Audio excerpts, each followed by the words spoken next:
কাইলৈৰ পৰা আৰম্ভ হ'ব কেনে চলচ্চিত্ৰ মহোৎসৱ 2026, য'ত ভাৰতীয় চলচ্চিত্ৰৰ আলিয়া ঐশ্বৰ্যৰ দৰে অভিনেত্ৰীৰ অংশগ্ৰহণৰ চৰ্চা চলিছে।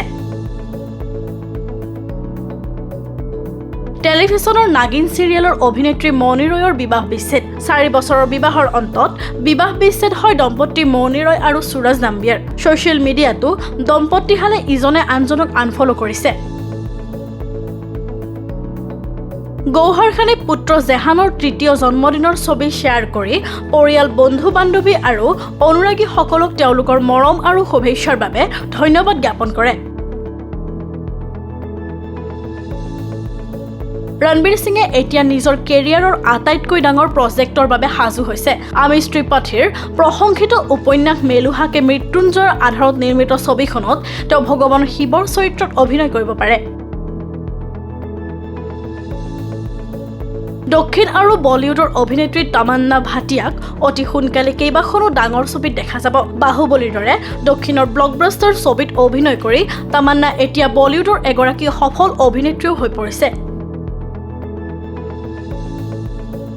আমিৰ খানৰ পুত্ৰ জুনাইদ খানৰ ছবিসমূহে বক্স অফিচত ধাৰাবাহিকভাৱে দুৰ্বল সমাদৰ লাভ কৰি আহিছে। তেওঁৰ শেষৰখন ছবি লাভ ইয়াপা বেয়াকৈ ফ্লপ হৈছিল আৰু এতিয়া একদিনেও ফ্লপ বুলি প্ৰমাণিত হৈছে।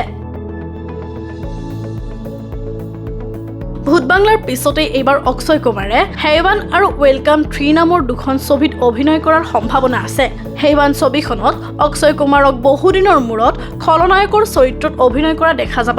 ইফালে ৱেলকাম 3 চলিত বৰ্ষৰ শেষৰ ফালে মুক্তি পোৱাৰ সম্ভাৱনা আছে।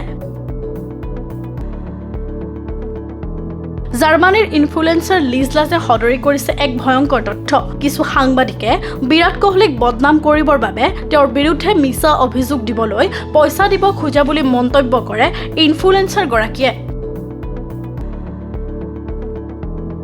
আজি IPLত সমূহ সমৰত অৱতীৰ্ণ হ'ব গুজৰাট টাইটেন আৰু ছানৰাইজ হায়দৰাবাদ। হাই ভল্টেজ খেলখন আহমেদাবাদৰ নৰেন্দ্ৰ মোদী ষ্টেডিয়ামত অনুষ্ঠিত হ'ব।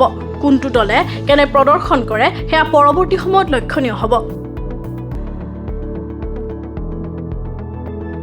অভিষেক খেলতে উজলিল মাধৱ তিৱাৰী। যোৱাকালি অনুষ্ঠিত হোৱা গুৰুত্বপূৰ্ণ খেলখনত বলিঙত 2টাকৈ উইকেট লাভ কৰাৰ লগতে বেটিঙতো 8টা বলত 18 ৰান সংগ্ৰহ কৰি দিল্লীক বিজয় কৰে।